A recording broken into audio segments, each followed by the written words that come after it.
Olá, meus amigos internautas, você que nos assiste perto, de longe, você que tem nos acompanhado pelas nossas redes sociais, pela nossa plataforma do YouTube, onde nós temos as nossas palestras, também algumas videoaulas gravadas.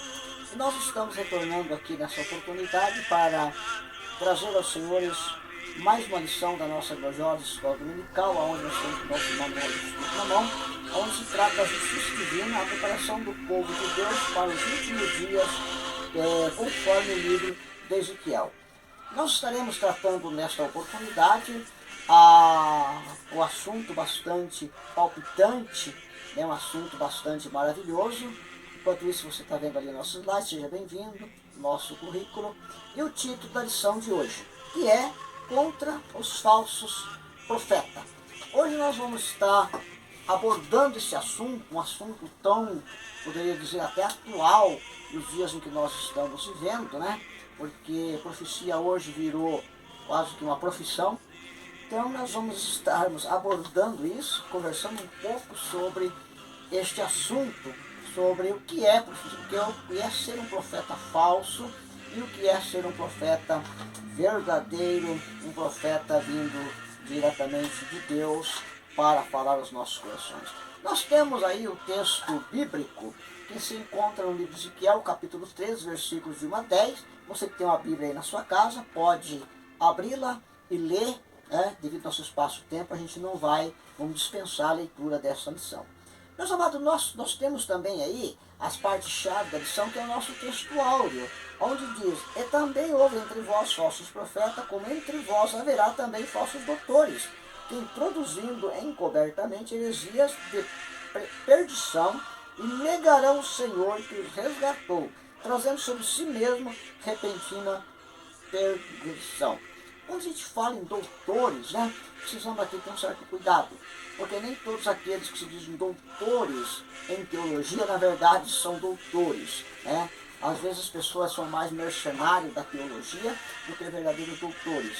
E ao conhecimento sem a sabedoria divina, cria-se heresias. Então é nesse sentido aí que temos que tomar cuidado com a expressão doutores entre vós. E a Bíblia diz que quem muito ensina também vai receber o maior julgamento. Então eis o grande perigo de nós, os ensinadores da palavra de Deus, falharmos na hora que nós vamos ministrar e entrarmos pelo princípio das emoções. A verdade prática, que é aquilo que devemos colocar no nosso dia a dia, diz: os falsos profetas contrapõem a palavra de Deus e lançam dúvida no coração do seu povo. Meus amados, dúvidas sempre foi a artimanha que Satanás usou. Se nós olharmos lá para o Jardim do Éden, o que Satanás fez, na verdade, foi lançar uma dúvida no coração de Eva, e Eva, por fraqueza, então, ela provou do fruto, chamado fruto proibido, Então, eles trouxe logo, lançou sobre ela a dúvida. E a dúvida, ela acaba gerando, vamos dizer assim, uma tomada de decisão que pode ser fatal para a vida espiritual, certo? Lembrando que os falsos profetas nem sempre lhe vêm só com mentira. Sempre é uma mistura de verdade. Como diz um certo amigo meu, disse: nem toda verdade tem a pura verdade e nem toda mentira é uma pura mentira. Então há sempre aí um equilíbrio sobre isso. Muito bem. Na lição anterior a gente trabalhou um pouco os conceitos. Eu ministrei essa aula ali na cidade de Mandirituba com meu querido pastor Douglas Sheffer, e nós falamos sobre quando a glória se vai. Por que a glória se vai? E hoje nós vamos tratar, ou vamos abordar o assunto que é contra os falsos profetas, que também é um dos motivos por que a glória sai da igreja. Por quê? Muitas das vezes, quando os falsos profetas profetizam e colocam em xeque a idoneidade da igreja, a santidade da igreja, quando o profeta de Deus, o profeta verdadeiro, vem profetizar, muitas das vezes a igreja não recebe mais porque foi enganado. Então nós temos aí essas discrepâncias que precisamos entender, né? O assunto contra os falsos profetas é o estrago que eles fazem no meio do povo de Deus. O estrago que eles fazem no meio do povo de Deus. Quais são os estragos? Eles não ajuntam, mas espalham. Quantas pessoas tiveram que, às vezes, mudar de congregação, campo ministerial, por causa de uma profecia que o colocou vergonhosamente exposto a uma sociedade quando não era a verdade o que estava acontecendo. Eles não confortam, mas eles entristecem. Corações que são machucados, feridas purulentas, tumores não vazados, que serão vazados no futuro e que serão vazados com dores. Isso é muito preocupante para a Igreja de Cristo, para nós que ministramos a palavra de Deus. Eles não trazem os oráculos de Deus, mas as suas ideias, e muitas das vezes ideias filosóficas. Eles não são porta-voz de Deus, mas mercenários que minam igrejas fracas sem mentoreamento pastoral. Uma igreja bem alimentada, bem ensinada, uma igreja que tem o seu pastor constantemente ensinando as suas ovelhas, ensinando o seu rebanho, dificilmente os falsos profetas minarão a sua igreja. Eles eram embusteiros, brindados por lideranças religiosas que havia se apostado. Vejam que eles vêm em nome de uma liderança, ou seja, eles vêm blindados, eles vêm protegidos. Em outras palavras, eles trazem na mão uma dimisória, uma carta que os credencia para esse tipo de coisa. Eis o perigo, eis então a necessidade de estarmos atentos, ensinando e sendo ensinados acerca dos falsos profetas. E é nesse contexto que Ezequiel entra em cena contra eles. E deve ser também o nosso propósito, entrar em cena contra esses homens. Dê uma olhadinha aí no nosso quadro ali, nosso data show. Vocês estão vendo ali, não sei se é um cachorro, se é um lobo, mas o certo é que ele está com pele de ovelha. Porque se o lobo entrar no nosso meio com um lobo de verdade, ninguém vai aceitar. Então ele tem que ser transfigurado numa, vamos dizer aí, numa ovelha, para que as pessoas possam dar uma certa credibilidade. Mas a Bíblia diz que o homem de Deus, ele tem visão de Deus, ele conhece tudo. Nós precisamos conhecer, ter visão dos céus, né? O profeta era quem trazia a mensagem de Deus ao povo, enquanto o sacerdote representava o povo a Deus. Então a mensagem do profeta era trazer a mensagem de Deus, o oráculo de Deus, para o povo. E nisso teria que ser a verdade pura e não misturada como acontece ou como acontecia, né? A responsabilidade do profeta era ser porta-voz de Deus aos homens. Isso era uma responsabilidade muito grande. O porta-voz de um país, o embaixador de um país, ele não fala dos seus interesses, mas ele fala do interesse do seu país. Aquilo pelo qual ele foi designado como um porta-voz ou como um embaixador. Ele vai falar em nome do seu presidente, em nome do seu país. Então nós estamos na terra para falar em nome do nosso presidente maior, chamado Jesus Cristo, o nosso Deus poderoso, e nós trazemos de lá para cá, do nosso país, que futuramente nós estaremos lá, os seus oráculos, para ser publicado na sua igreja. Nós temos aqui também os termos, né, no hebraico, Navi ou Nabi, que é a palavra mais conhecida, que ainda é uma ideia assim meio incerta, não se sabe bem o significado. Mas em termos gerais, ele é porta-voz de Deus ou orador, né, aquele que fala em nome de alguém. Nabi em hebraico significa porta-voz, né? Já falamos, esse termo aparece 316 vezes na Bíblia hebraica e é normalmente traduzido pela palavra que conhecemos, profeta. O seu significado mostra que o profeta não é aquele que prediz o futuro. É uma coisa aqui complicada para algumas pessoas, como muitos acostumam entendê-lo, mas alguém que anuncia como seu porta-voz a mensagem de Deus ao povo. Então, nesse contexto, quando nós falamos de prever futuro, nós às vezes confundimos um pouco também a palavra vidente.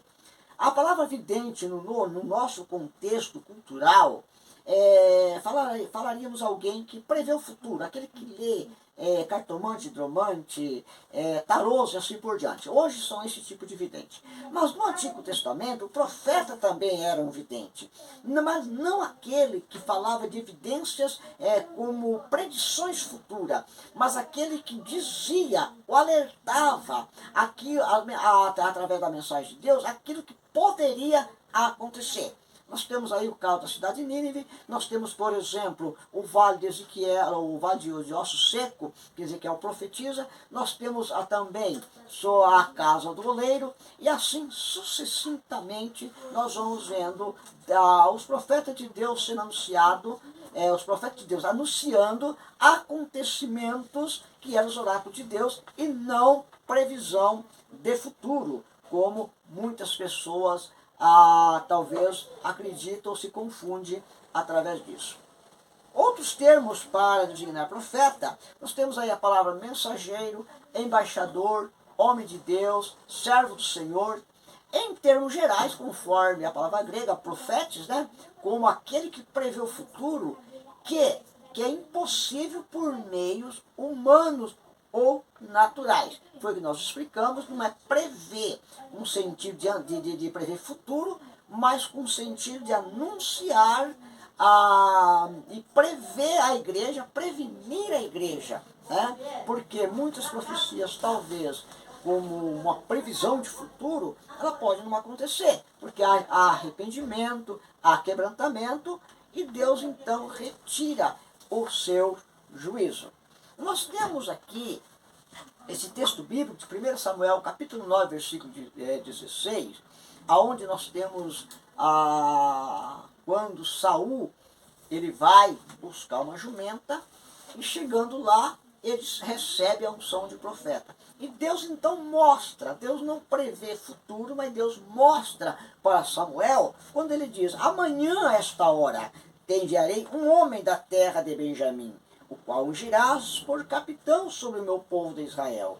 E ele livrará o meu povo da mão dos filisteus, porque tenho olhado para o meu povo, porque o seu clamor chegou até mim. 1 Samuel capítulo 9, verso 16. Eu quero abrir um parênteses aqui, meus amados irmãos, senhores internautas, sem intenção de ferir nenhum direito, sem ser partidário em questão às eleições do pleito que nós vamos ter agora dia 30, porque eu estou gravando essa lição na sexta-feira, nós temos em sábado, no domingo será o pleito. A igreja ela tem uma responsabilidade muito grande com as questões da sociedade e até, por que não dizer, com destinos dos nossos governantes. Porque a Bíblia diz que nenhuma autoridade é constituída por homens, mas ela é constituída por Deus.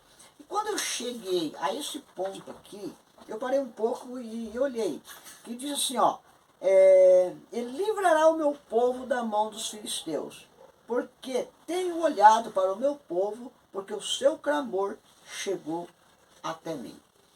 Eu penso que a igreja ela vacilou nesses últimos dias por não levantar um clamor.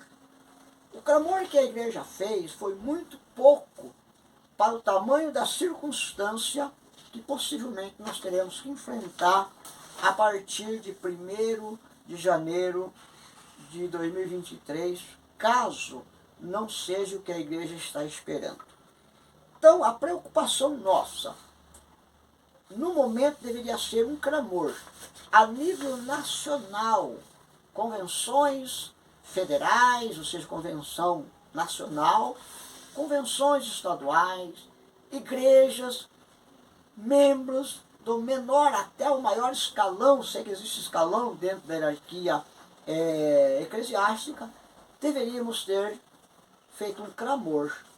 Estamos aí há 2 dias e não há mais tempo para pensarmos sobre isso. Reflita um pouquinho sobre essa situação. Os falsos profetas profetizam, ou seja, os falsos profetas, profetizar falsamente, isto é, no Antigo Testamento, segundo a lei de Moisés, era crime. Eu penso que se hoje fosse aplicado essa lei, nós teríamos muitos crentes na cadeia. Muitos pregadores por aí estariam na cadeia. Profecia falsa era anunciar uma mentira como se fosse verdade. Procurar semear dúvida. Ou seja, profecia falsa é anunciar mentira como se fosse verdade. O Papa Pio XII ele diz o seguinte, que uma mentira contada 10 vezes, ela se torna uma verdade, ou se tornaria uma verdade. Eu digo ao contrário, com uma mentira contada 3 vezes, ela já é uma verdade. Eu tive um caso recentemente, até está ali no nosso telão, tomei conhecimento de uma profecia, que alguém profetizou na vida de uma pessoa, de uma senhora, dizendo que até a roupa daquela pessoa cheirava pecado. E é uma pessoa de boa índole, uma pessoa crente, uma pessoa que vive os seus preceitos religiosos, tanto quanto o nosso. Tem uma vida ilibada, um caráter inquestionável perante a sociedade. Mas o profeta não conhecia a pessoa. E no momento de emoção, quem sabe, daquela euforia, do calor do culto, ela então usou essa expressão. O que causou um desabor muito grande, uma tristeza muito grande na família, comentários desnecessários. Então veja, amados, a dúvida, o estrago, o que um profeta pode causar na vida da igreja ou na vida de um individual. Precisamos ter muito cuidado, muito cuidado. No tempo do Antigo Testamento era mais ou menos desta forma que as coisas aconteciam. Mas que Deus tenha misericórdia de nós, que o Senhor nos cubra com seu sangue, para que nós possamos, se não evitarmos, pelo menos prevenir a Igreja de Cristo, mentoreando a Igreja de Cristo com os ensinamentos santos, puros das Sagradas Escrituras. Queridos, ninguém vive atrás de livros e cursos teológicos para alcançar uma etiqueta ou uma posição social. Quando alguém se dedica aos estudos sistemáticos da Palavra de Deus, é porque ele tem uma preocupação com a Igreja de Cristo na face da terra. Essa deve ser a sua preocupação. Essa deve ser o seu interesse pela obra. E não interesse de posições, de ser estrela no ministério. Ninguém é estrela. A estrela maior aqui se chama Jesus de Nazaré. E a Bíblia diz, convém que ele cresça e que eu diminua. Que ele vá, que eu fique. Este é o propósito de Deus para conosco, aqui enquanto vivermos nessa terra, labutando pelas coisas espirituais e pela causa do Mestre. Portanto, o profeta como o sacerdote, estão contaminados. Olha que Jeremias fala. Até na minha casa achei uma maldade. Jesus, diz o Senhor, portanto o seu caminho lhe será como lugares escorregadios, ou seja, o cara não vai parar em pé. Ele profetiza aqui, escorrega ali e cai lá adiante. Porquanto o seu caminho será um lugar escorregadio, na escuridão. Serão empurrados e cairão neles, porque eu trarei sobre eles mal no ano da sua visitação, diz o Senhor. Jeremias capítulo 23, verso 11 e 12, você pode ler na sua Bíblia. Então veja a sentença de Deus para os falsos profetas. Eu achei interessante aqui quando diz escorregaram na escuridão. Eu andei muito no escuro quando morava na lavoura e quando chovia, dava aquela lama, a gente escorregava e quando via estava no buraco da beira da estrada de 1,5 m, e para sair daquele buraco, meu filho, era um sofrimento. Chegava todo lambuzado de lama, de barro, caía com a bicicleta e quando não caía do cavalo também, né? E então eu fico imaginando a situação do profeta que cai na presença de Deus. É mais ou menos semelhante, essa figura de linguagem pode ajudar em alguma coisa, né? Então vamos para frente, que nosso tempo está acabando. Os falsos profetas, descritos no Antigo Testamento, mais interessados estavam mais interessados nos seus interesses pessoais populares. Não era o seu interesse dizer a verdade. Eles estavam, ou seja, eles falavam para agradar o povo. Porque agradar o povo é fácil. Agora eu quero ver agradar a Deus. É por isso que muitos dos pregadores, profetas que Deus tem usado, eles estão sendo boicotados nas igrejas, porque não pode mais falar a verdade. Quando ele fala a verdade, ele é boicotado. Ele não prega mais, ele é colocado de lado, porque tem que falar aquilo que agrada o povo.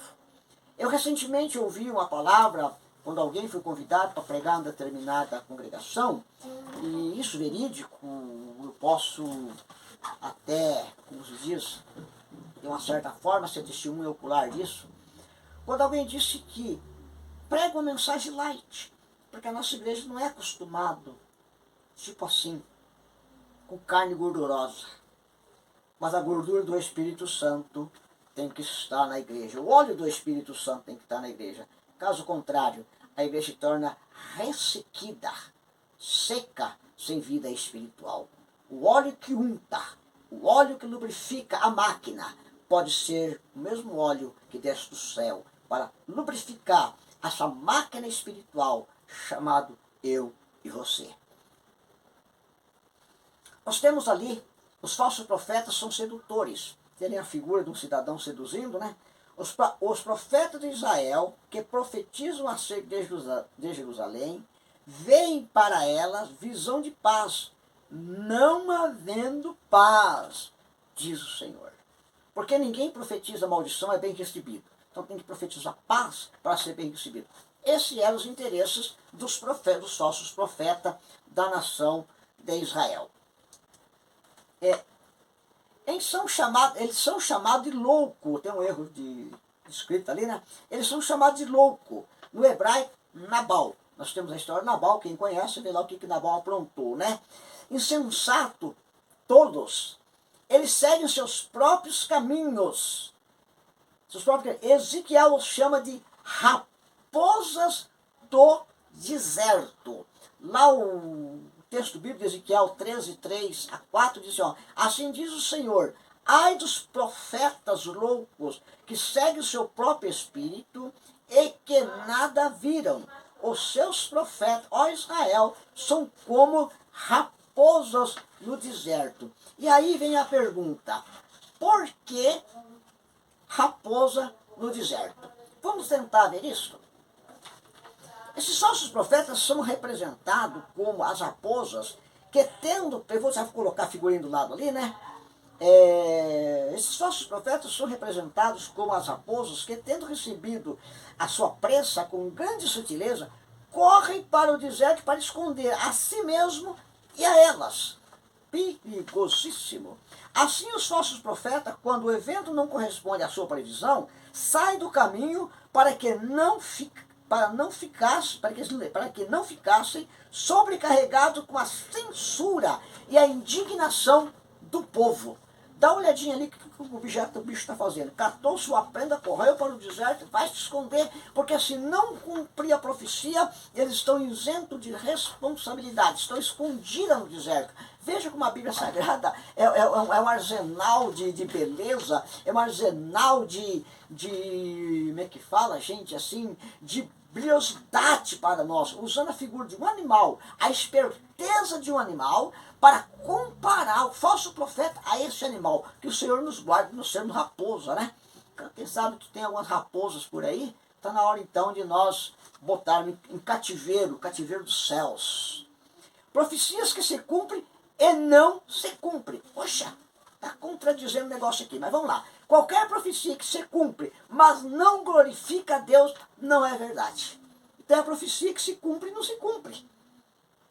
Existem profecias que podem até acontecer, o texto possa até se cumprir, mas não é verdade. Porque o diabo pode fazer vamos chamar isso de força motriz, uma roda motriz, para realizar os seus propósitos para efeito do engano. A Bíblia diz que o império da iniquidade, o império do engano, ele reina no nosso meio. De que forma? Através desses mensageiros de Satanás, que são os falsos profetas em nosso meio. Essas são, na verdade, operações malignas, espíritos de demônios, que se introduzem no seio da igreja. Pessoas disfarçadas de uma falsa santidade, e entre eles nós temos homens e mulheres afeminados, que cantam, pregam, oram em nosso meio. Isso é muito pesado para ser discutido aqui nesse vídeo, mas deixamos para uma próxima oportunidade que Deus certamente vai nos conceder. Na lição anterior nós estudamos o que levou a glória a sair do templo, e ele começa pelo altar. A Bíblia fala de 25 homens que pensavam na perversidade, davam ímpios conselho, e entre ele era o principal do povo, ou seja, o cabeça, o chefe, poderíamos chamar aqui o pastor deles, né? Nós temos ali a figura do cara subornando, dando ali o mau conselho ao seu discípulo, né? Que Deus nos guarde dessa situação. Os profetas subornados. Meus queridos, será alguém pode ser subornado para entregar a profecia? Talvez nos nossos tempos, se existe ou não existe, não vê o caso. Presentes recebem no meio de ti, para darem sangue. Ezequiel capítulo 22, verso 12. Deuteronômio 10, 17, 18 diz assim, ó, pois o Senhor, o seu Deus, é o Deus dos deuses e o soberano do soberano, o grande Deus, poderoso e temível, que não age com parcialidade, nem aceita suborno. Parcialidade e suborno. A parcialidade, ela caracteristicamente, ela está paralela ao suborno, porque a parcialidade a gente parte desse ato parcial porque temos alguma coisa que nos agrada por trás disso. E essa parcialidade que vem com esse tipo de coisa que nos agrada, para a gente agir com a parcialidade, pode ser sim classificado como suborno. Não como pagamento, mas como atitudes ou comportamentos que levam a essa parcialidade. E muitas pessoas acabam sendo prejudicadas com essa parcialidade, principalmente quando ela está dentro do ministério, né? Isso é muito perigoso quando damos ouvido a esse tipo de situação. A ira de Deus é sobre os tais. Deus estava irado com os falsos profetas porque suas mensagens eram para agradar, para agradar os estados, governantes e autoridade. Meus queridos, o que me importa não é agradar autoridades, não é agradar governantes, não é agradar o Estado, não é agradar a igreja, não é agradar pastores, não é agradar isso ou aquele. O nosso propósito, o meu propósito é agradar aquele que a Bíblia diz que nos alistou para a peleja. Deus não nos chamou para sermos covardes. Deus nos chamou para sermos servos, e servo autêntico. Servos, como os dizer, não tem papa na língua, mas tem verdade no coração. Que fala na hora certa, no momento certo, e que age com a prudência dos céus. Ainda que pode vir a prêmio o seu pescoço, comprometer muitas vezes sua vida particular com Deus, mas esse comprometimento, quando feito nos oráculos de Deus, Deus honra e Deus abençoa. Mais um versículo bíblico. E vós me profanaste entre o meu povo por um punhado de cevada. Meu Deus, a cevada não era tão valorizada quanto a farinha, que é o símbolo da palavra, né? Trocaram por cevada. Cevada, para quem não sabe, a gente usava muito, era para fazer café. Misturava ela no meio do café. E quando faltava o café, a gente fazia a cevada de milho. torrava o milho, e como se fosse o café torrado, e moía, fazia o pó do milho e tomava ele como café. Não era muito bom, não era gostoso e nem saudável para a saúde, mas substituía o café, porque era muito caro o café, a gente tinha muita dificuldade financeira na época, a gente era pobre do pobre, né? Então a gente usava esse tipo de coisa, minha mãe fez isso algumas vezes, e eu conheço muito bem do que estou falando. Cevada não tem gosto, é ruim, não presta. Aqui o profeta está dizendo que trocaram por um punhado de cevada e por um pedaço de pão para matar-lhe as almas que não haviam de morrer e para guardar-lhes em vida as almas que não havia de viver, mentindo assim ao meu povo que escuta a mentira. Ele faz uma pergunta, será que o povo escuta a mentira? Mas ainda tem profeta de Deus nesses últimos dias. Meus amados e queridos, vamos em frente, nosso tempo está indo. Nós temos aqui a quantidade de obreiros que temos hoje, que se vendem por um punhado de cevada, é grande. Vejamos, cevada por um cargo ministerial, cevada por medo de perder a posição, cevada por uma amizade. Assim deixam de falar a verdade, o povo vai se corrompendo. E aí, ai dos que cobram, podem perder seus ministérios, que Deus tenha misericórdia de nós. Queridos, meus amados internautas, nós chegamos ao final dessa lição muito resumida. Discorri cada ponto com bastante suprimida, mas chegamos. E as nossas considerações finais para encerrarmos este vídeo. Assim como havia falsos profetas na época de Ezequiel. Deixa eu voltar um pouquinho ali. Muito bem. Assim como havia falsos profetas na época de Ezequiel, que diziam às pessoas coisas que Deus não havia falado, há o mesmo tipo hoje em dia. Na sua falsidade, eles ensinam rebelião contra a palavra de Deus. Na sua interpretação errada da palavra de Deus, eles caminham para a condenação, levando junto aqueles que acreditam em seus falsos ensinamentos. Portanto, tenhamos cautela e sejamos Deus abençoe Jesus e até o próximo encontro.